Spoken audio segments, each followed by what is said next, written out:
Good day, sir.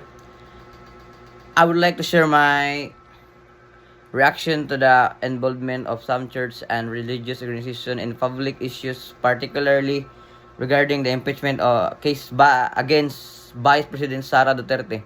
Many people notice that some groups are vocal or certain political matters but seem less visible or less outspoken on the other serious concern, including allegation of corruption involving different government officials such as President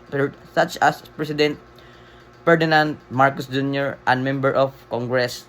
As citizen, it's natural to ask, shouldn't moral guidance be consistent if religious groups speak out on issues of justice? Shouldn't that apply to all leaders regardless of position or political alignment? At the same time, it's important to recognize that organizations may have different approach, priorities, or information when they decide to speak publicly. Thank you.